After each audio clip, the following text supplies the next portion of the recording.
اور باقی بھی گنتی کے ایام تیزی سے گزر جائیں گے۔ خوش قسمت ہیں وہ مسلمان جو سحر و افطار میں اللہ کو یاد کرتے ہیں، توبہ اور استغفار کا اہتمام کر رہے ہیں، آداب کے ساتھ روزہ رکھتے ہیں اور پورے شوق سے تراویح پڑھتے ہیں، دیگر نیک اعمال صدقات خیرات کا بھی اہتمام کر رہے ہیں۔ وقت تو گزر رہا ہے، گزر جائے گا، کسی کا انتظار نہیں کرتا۔ رمضان المبارک اس سال تو اللہ نے موسم بھی اچھا دے دیا، پھر بھی اگر کوئی تھوڑی بہت مشقت ہو بھوک اور پیاس کی تو وہ ختم ہو جائے گی، لیکن اجر و ثواب ہمیشہ کے لیے پکا ہو جائے گا۔ ماہ مبارک جو اللہ سے تعلق جوڑنے کے خاص موسم ہے، نیکیوں کے لیے موسم بہار ہے، اعمال کی قیمتیں بڑھ جانے کا مہینہ ہے، جہاں ماہ مبارک کے بے شمار فضائل ہیں، وہاں کچھ اس مہینے کی اہم واقعات کے حوالے سے بھی خصوصیات ہیں۔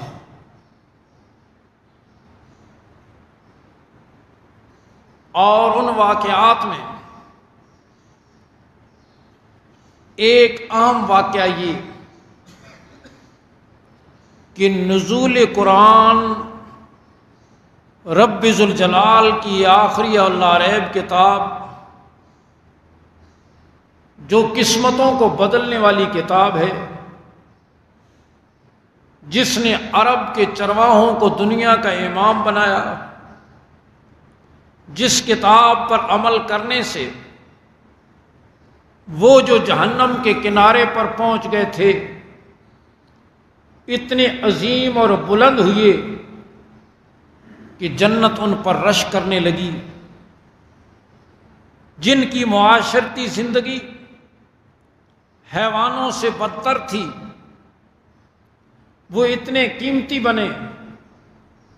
کہ فرشتے ان کی دعاؤں پر آمین کہہ رہے ہیں،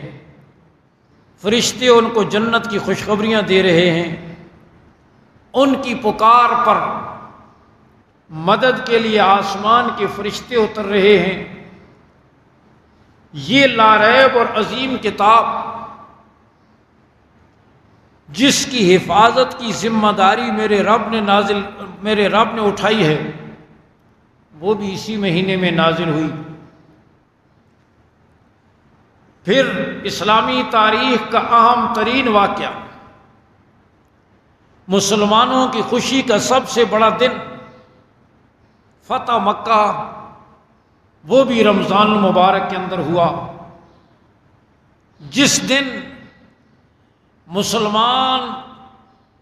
فاتحانہ انداز میں اس شہر میں داخل ہوئے جس شہر کی گلیوں میں بلال کے پاؤں میں رسی ڈال کر گھسیٹا گیا، جہاں زنیرہ کی آنکھیں نکلی، جہاں لبینہ کا چمڑا ادھڑا، جہاں سمیہ کو چیر کے رکھ دیا گیا، جہاں خباب کو آگ کے انگاروں پہ لٹایا گیا، جہاں مسلمانوں کی راہوں میں کانٹے بچھائے گئے، امام الانبیاء صلی اللہ علیہ وسلم کی پشت مبارک پر اونٹ کی اوجری رکھی گئی، جس شہر میں مسلمانوں پر ظلم کے پہاڑ ڈھائے گئے، اسی مہینے کی 10 تاریخ کو مسلمان اس شہر میں فاتحانہ انداز میں داخل ہو رہے ہیں، اور پھر اسی دن بیت اللہ 360 بتوں سے پاک کیا جاتا ہے، اور اسی دن مسلمانوں کی جبینیں بیت اللہ میں اللہ کے سامنے جھکتی ہیں، اور پھر اسی مہینے کی 17